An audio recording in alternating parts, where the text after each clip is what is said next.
Seated social science. प्रारंभिक school के छात्रों को क्षेत्र भ्रमण फील्ड ट्रिप के माध्यम से स्मारकों के बारे में पढ़ाने के लिए निम्नलिखित में से कौन सा मानदंड प्रासंगिक है? जिस स्मारक पर चर्चा हो रही है उसे संबंधित होना चाहिए, खर्चा कम होना चाहिए और उससे अधिक दूर नहीं होना चाहिए। इसे प्रत्यक्ष अनुभव प्रदान करना चाहिए। सही है। प्रारंभिक स्कूल के छात्रों को क्षेत्र भ्रमण फील्ड ट्रिप के माध्यम से स्मारकों के बारे में पढ़ाने के लिए निम्नलिखित में से कौन सा मानदंड प्रासंगिक है? इसे इसे इसे इसे जिस इसे जिस स्मारक पर चर्चा हो रही है उसे संबंधित होना चाहिए, खर्चा कम होना चाहिए और अधिक दूर नहीं होना चाहिए। इसे प्रत्यक्ष अनुभव प्रदान करना चाहिए। ABC। एक क्षेत्रीय भ्रमण एक शैक्षिक भ्रमण या सैर है जो छात्रों को कक्षा में के बाहर वास्तविक दुनिया की व्यवस्था में अन्वेषण करने और सीखने के लिए ले जाता है। प्राथमिक विद्यालय के छात्रों को स्मारकों के बारे में पढ़ाने के लिए क्षेत्र भ्रमण का चयन करने के लिए उल्लिखित तीनों मानदंड प्रासंगिक है।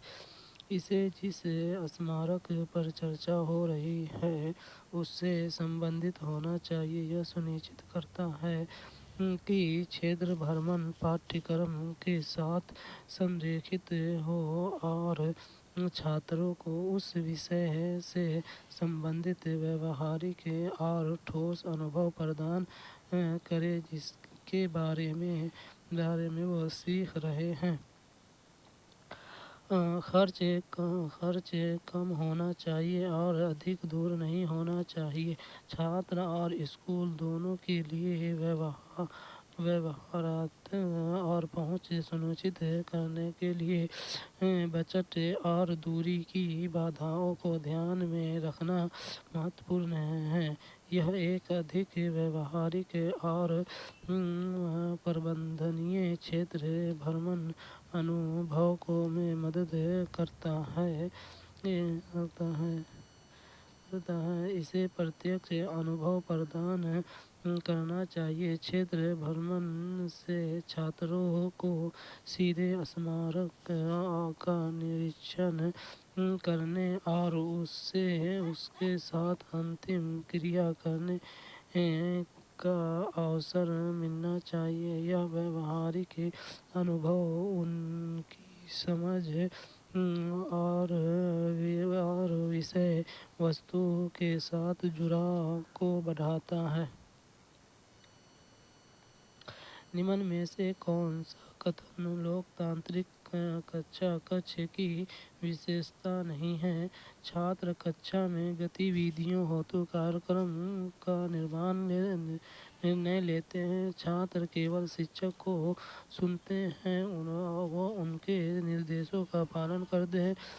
छात्र अपने विचारों को स्वतंत्रतापूर्वक अभिव्यक्त करते हैं।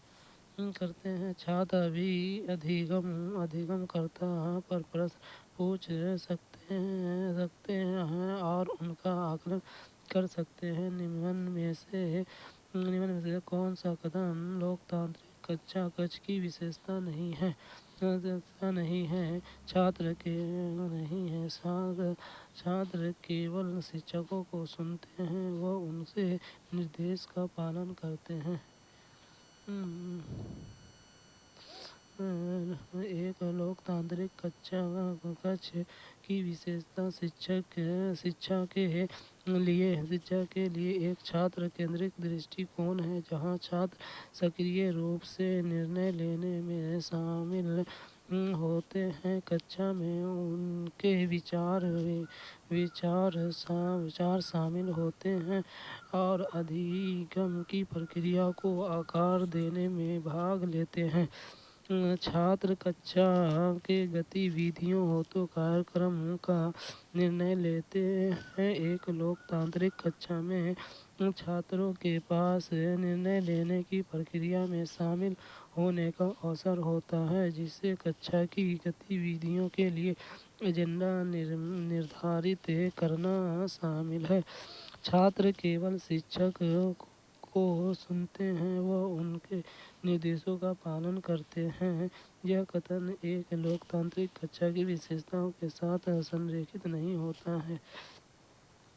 एक लोकतांत्रिक कक्षा में छात्र निष्क्रिय रूप से छात्रों के निर्देशों को सुनने और उनका पालन करने तक ही सीमित नहीं है। उन्हें प्रक्रिया रूप से भाग लेने, अपने विचारों को व्यक्त करने और चर्चाओं और गतिविधियों में शामिल होने के लिए प्रोत्साहित किया जाता है। छात्र अपने विचारों को स्वतंत्रता पूर्वक अभिव्यक्त करते हैं। एक लोकतांत्रिक कक्षा में छात्रों को अपने विचार और राय स्वतंत्र रूप से व्यक्त करने के लिए प्रोत्साहित किया जाता है। उनके पास अपने दृष्टिकोण साझा करने, प्रश्न पूछने और अपने साथियों और शिक्षकों के साथ सार्थक अंतःक्रिया करने के लिए अवसर है। छात्र अधिगम पर प्रश्न पूछ सकते हैं और उनका आकलन कर सकते हैं। एक लोकतांत्रिक कक्षा में आलोचनात्मक चिंतन और पूछताछ को बढ़ावा मिलता है। छात्रों को उन्हें दिए गए शिक्षण कार्य, गृह कार्य और निर्देशों पर प्रश्न पूछने और उनका मूल्यांकन करने के लिए प्रोत्साहित किया जाता है। इस प्रकार यह निष्कर्ष निकाला जाता है कि छात्र केवल शिक्षक को सुनते हैं व उनके निर्देशों का पालन करते हैं। यह लोकतांत्रिक कक्ष की विशेषता नहीं है। निम्नलिखित कथनों पर विचार कीजिए और सही विकल्प का चयन कीजिए। सामाजिक वास्तविकता के विभिन्न आयामों पर कक्षा में चर्चा के लिए सामाजिक विज्ञान अध्यापन का उपागम का मुक्त अंत वाला होना आवश्यक है। सामाजिक विज्ञान के मामलों पर कक्षा में चर्चा नहीं करनी चाहिए, क्योंकि छात्रों को इसे समझने में कठिनाई हो सकती है।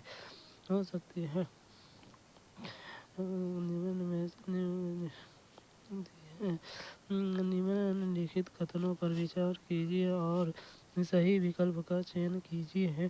सामाजिक वास्तविकता के विभिन्न आयामों पर कक्षाओं में चर्चा के लिए सामाजिक विज्ञान अध्यापन के उपागम का मुक्त अंत वाला होना आवश्यक है। ये सही है। सामाजिक विज्ञान के शिक्षक का दृष्टिकोण में विभिन्न निर्देशात्मक रणनीतियाँ और कार्य प्रणालियाँ शामिल हैं, जिसका उद्देश्य सामाजिक घटनाओं, अवधारणाओं और सिद्धांतों की गहन समझ को बढ़ावा देना है। कथन एक सामाजिक वास्तविकता के विभिन्न आयामों पर छात्रों में चर्चा के लिए सामाजिक विज्ञान अध्यापन के उपागम का मुक्त अंत वाला होना आवश्यक है। यह कथन सत्य है।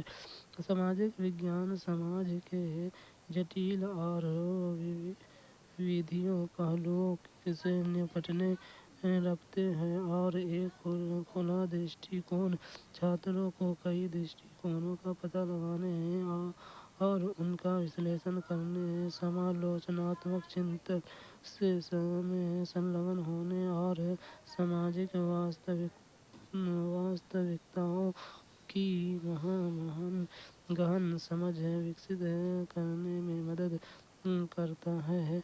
कथन दो सामाजिक विद्वान के ये मामलों पर कक्षा में चर्चा नहीं करनी चाहिए क्योंकि छात्रों को इसे समझने में कठिनाई हो सकती है।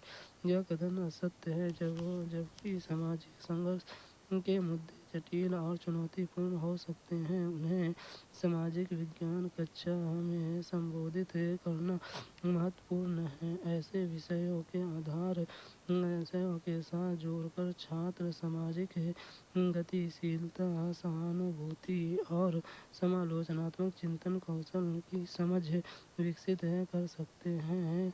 शिक्षक अधिगम की प्रक्रिया को मजबूत कर सकते हैं और छात्रों को इस मुद्दे को प्रभावी ढंग से संचालित करने और समझने में मदद करने के लिए उचित संसाधन और सहायता प्रदान कर सकते हैं। एक द्वितीय के स्रोत सम्मिलित करता है। भगत सिंह द्वारा लिखा गया एक पत्र मार्च 1931 के अखबार की कतरना भारतीय क्रांतिकारी को पाठ्यपुस्तक भगत सिंह की कारागृह में फोटो एक द्वितीय स्रोत सम्मिलित करता है। भारतीय क्रांतिकारियों की पाठ्यपुस्तक भारतीय क्रांतिकारियों की पाठ्यपुस्तक है। द्वितीय स्रोत वह सामग्री है जो प्राथमिक स्रोतों से प्राप्त जानकारी की व्याख्या, विश्लेषण या चर्चा करती है। वे उन्हें व्यक्तियों या लेखकों द्वारा बनाए गए हैं जिन्होंने चर्चा की जा रही घटनाओं या शोध को सीधे तौर पर देखा या उनमें भाग नहीं लिया। भारतीय क्रांतिकारियों पर एक पाठ्यपुस्तक को द्वितीयक स्रोत माना जाएगा क्योंकि यह प्राथमिक स्रोतों और अन्य द्वितीय स्रोतों पर आधारित विषय वस्तु के बारे में जानकारी और विश्लेषण प्रदान करती है। पाठ्यपुस्तक उन लेखकों द्वारा लिखी जाती है जिन्हें विषय के व्यापक अवलोकन को प्रस्तुत करने के लिए विभिन्न प्राथमिक और द्वितीयक स्रोतों से जानकारी और शोध और संश्लेषण किया है।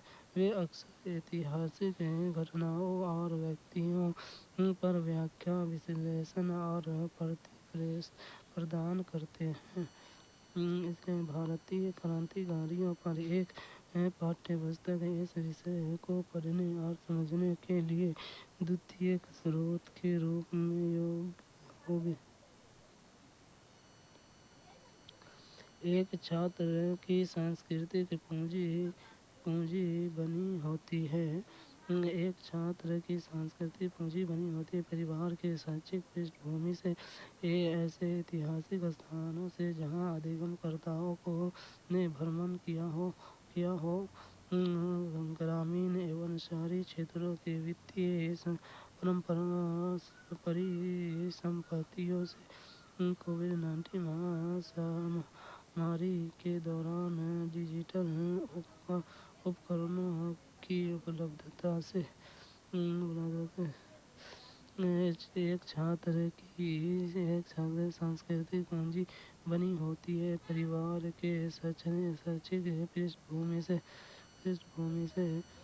सांस्कृतिक पूंजी गैर वित्तीय संपत्ति और संसाधनों के संदर्भित करती है जो व्यक्ति अपने सामाजिक और परवरिश के माध्यम से प्राप्त करते हैं। सांस्कृतिक पूंजी में ज्ञान, कौशल, शिक्षा और सांस्कृतिक अनुभव शामिल होते हैं, जो एक पीढ़ी से दूसरी पीढ़ी तक पारित होते हैं। परिवार के शैक्षिक पृष्ठभूमि सांस्कृतिक पूंजी का एक महत्वपूर्ण पहलू है, क्योंकि यह शिक्षा के स्तर, शैक्षणिक सहायता और एक छात्र के पास होने वाले शैक्षिक अवसरों को संपर्क को प्रभावित करता है। इसमें माता पिता के शिक्षा, शैक्षिक मूल्य, अपेक्षाएं और शैक्षिक संसाधनों तक पहुंच जैसे कारक शामिल हैं, जो सभी एक छात्र के शैक्षिक उपलब्धियों और अवसरों को महत्वपूर्ण रूप से प्रभावित कर सकते हैं। सामाजिक विज्ञान में विद्यार्थियों के आकलन की ज़रूरत क्यों है? समाज के अनुशासन बनाए रखने के लिए, विद्यार्थियों की समझ और क्षमता जानने के लिए, विद्यार्थियों को गृह कार्य पूरा करवाने के लिए, विद्यार्थियों की परीक्षा के लिए तैयार करने के लिए सामाजिक विज्ञान में विद्यार्थियों के आकलन की ज़रूरत क्यों है? विद्यार्थियों की समझ और क्षमताओं जानने के लिए सामाजिक विज्ञान में छात्रों का आकलन करने का उद्देश्य मुख्य रूप से उनके ज्ञान, कौशल और विषय वस्तु की समझ को समझने और मूल्यांकन करने से संबंधित है। सामाजिक विज्ञान में छात्रों की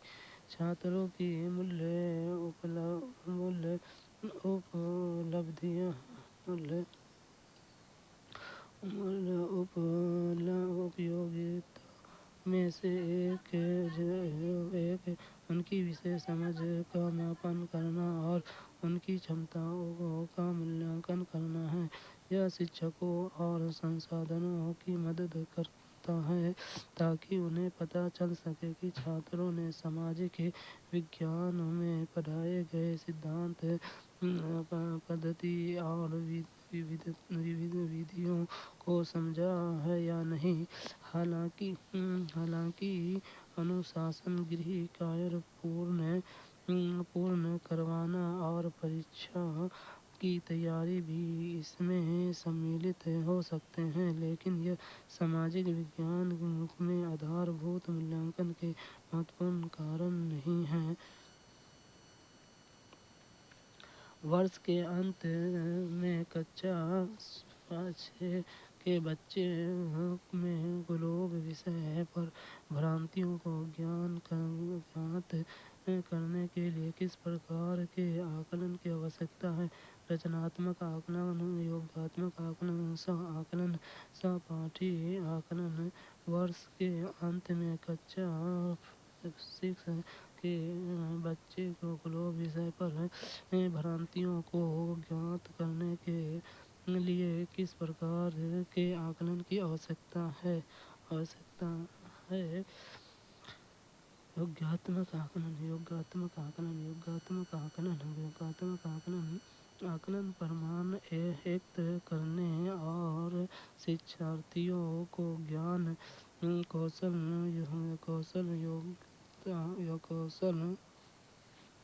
योग्यता और गुण का मूल्यांकन करने की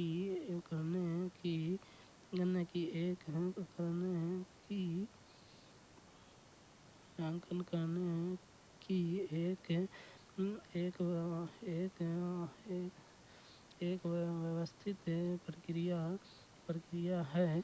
छात्रों में समग्र समझ और उपलब्धि का मूल्यांकन करने के लिए अधिगम की अवधि या इकाइयों के अंत में योगात्मक आकलन आयोजित किया जाता है। दिए गए परिदृश्य में योगात्मक आकलन करने से शिक्षक को किसी भी गलत धारणा या भ्रांतियों की पहचान करने और उन्हें उन्हें दूर करने में मदद मिल सकती है, जो छात्रों को ग्लोब के बारे में विकसित की हो सकती है।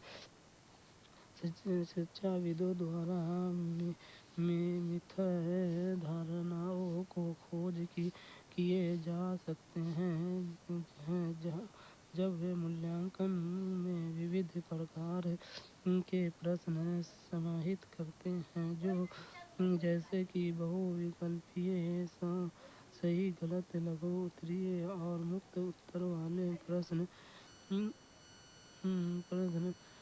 सामान्य मिथ्या धारणाओं को लक्षित करने के लिए विशेष रूप से डिजाइन किए गए प्रश्नों का निर्माण करना और छात्रों द्वारा प्रदान की गई गुणात्मक व्याख्याओं का विश्लेषण उनके विचार प्रक्रियाओं की परिप्रेक्ष्य में दर्शाने में सहायता हो सकता है।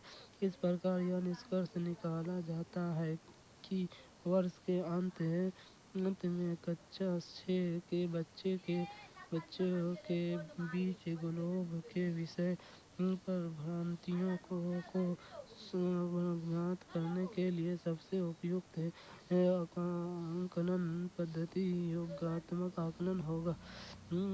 रचनात्मक आकलन के निर्देशात्मक प्रक्रिया के दौरान छात्रों की अधिगम की प्रक्रिया की जांच के लिए बनाया गया है।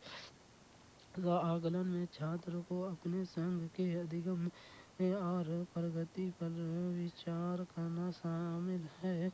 यह छात्रों को प्रसंज्ञानात्मक कौशल विकसित करने और लक्ष्यों को निर्धारित करने, उनके कार्यों का आकलन करने और सुधार के लिए क्षेत्रों की पहचान करने में मदद करता है।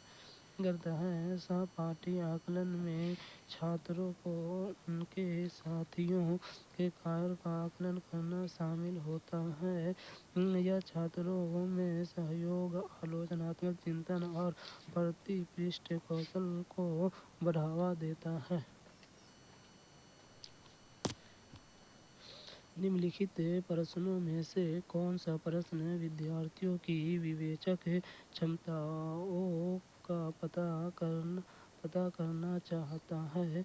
भिन्न स्थानों पर वनस्पतियों की घनत्व और प्रकार में भी परिवर्तन होता है। क्यों? उष्णकटिबंधीय सदाबहार वन में आमतौर पर पाए जाने वाले दो दृढ़ काष्ठ वृक्षों के नाम बताइए। शंकुधारी वन के उपयोग का वर्णन कीजिए। कंटीली झाड़ियाँ कहाँ पाई जाती है? निम्नलिखित प्रश्नों में से कौन सा प्रश्न विद्यार्थियों की विवेचक क्षमताओं का पता करना चाहता है? भिन्न स्थानों पर वनस्पतियों की सघनता और प्रकार में भी परिवर्तन होता है। क्यों? विवेचन क्षमता संज्ञानात्मक कौशल और सूचना का विश्लेषण करने, तार्किक निष्कर्ष निकालने और समस्या समाधान में शामिल प्रक्रियाओं को संदर्भित करता है। प्रश्न भिन्न स्थानों पर वनस्पतियों की सघनता और प्रकार में भी परिवर्तन होता है।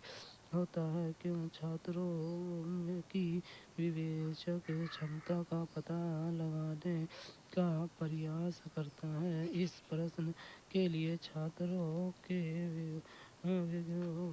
वनस्पति के प्रकार और सघनता और विभिन्न स्थानों में उनकी विविधता को प्रभावित करने वाले कारकों के बीच संबंध का विश्लेषण करने की आवश्यकता है। यह छात्रों को आलोचनात्मक रूप से चिंतन करने और पारस्परिक सिद्धांतों और पर्यावरणीय कारक की उनकी समझ के आधार पर स्पष्टीकरण प्रदान करने के लिए प्रेरित करता है।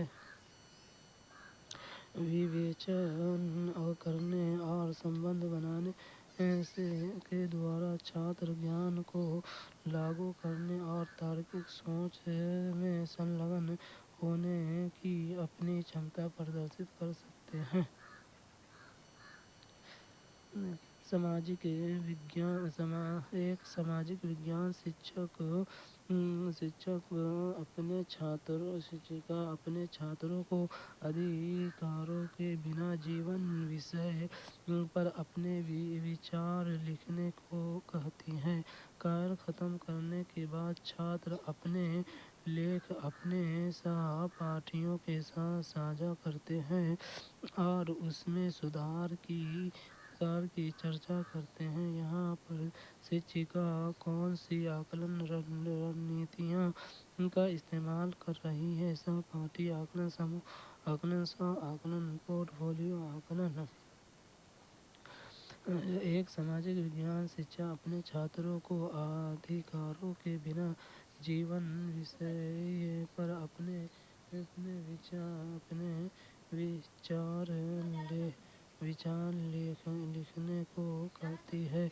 कार्य खत्म करने के बाद छात्र अपने लेख अपने सहपाठियों के साथ साझा करते हैं और उसमें सुधार की चर्चा करते हैं। यहाँ पर शिक्षिका कौन सी आकलन रणनीतियों का इस्तेमाल कर रही है? सहपाठी आकलन, सहपाठी आकलन, सहपाठी आकलन। आकलन प्रमाण एकत्र करने और शिक्षार्थियों को ज्ञान, कौशल, योग्यता और गुणों का मूल्यांकन करने की एक व्यवस्थित प्रक्रिया है।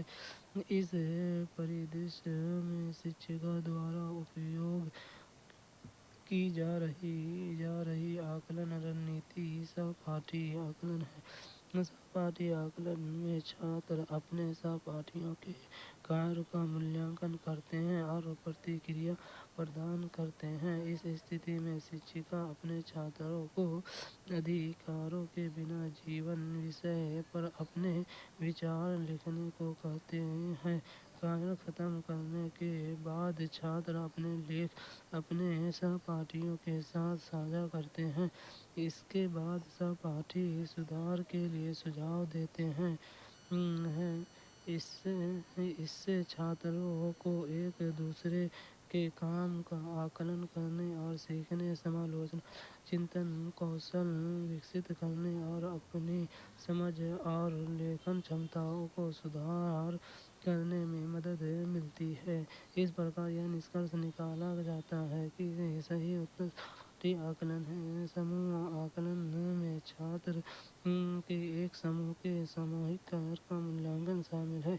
स्व आकलन में छात्रों के अपने कार्य का मूल्यांकन करना और सुधार के लिए अपनी क्षमता और क्षेत्रों के प्रतिबिंबित करना शामिल है। पोर्टफोलियो आकलन में एक समयावधि में एक छात्रों को काम को संग्रह का चयन और मूल्यांकन करना शामिल है।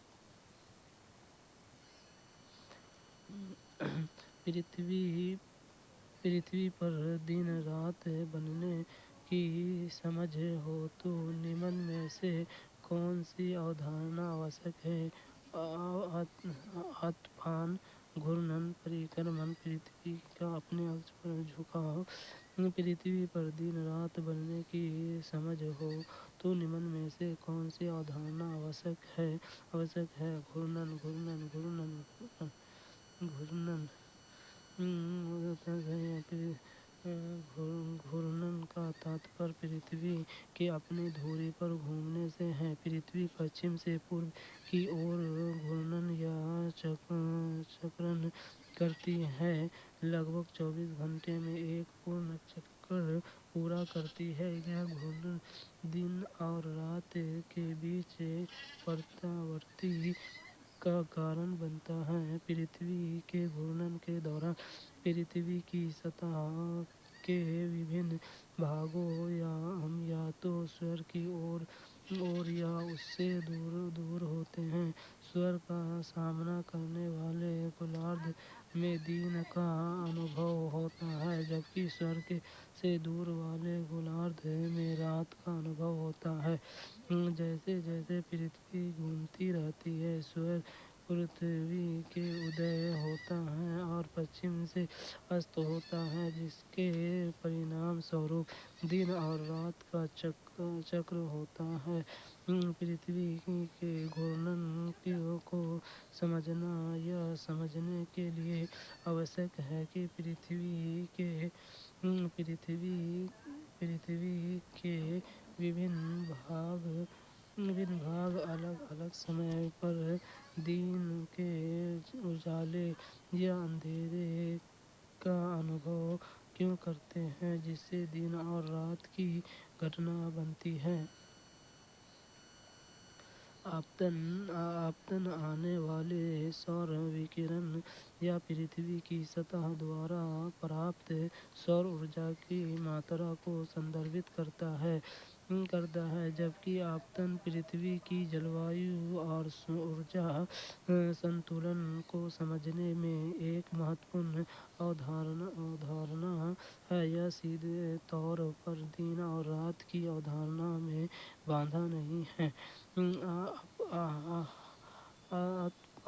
तापमान, मौसम के पैटर्न और पृथ्वी पर सौर ऊर्जा के समग्र वितरण जैसे कारकों को प्रभावित करता है, लेकिन यह स्पष्ट नहीं करता कि दिन और रात का चक्र क्यों होता है।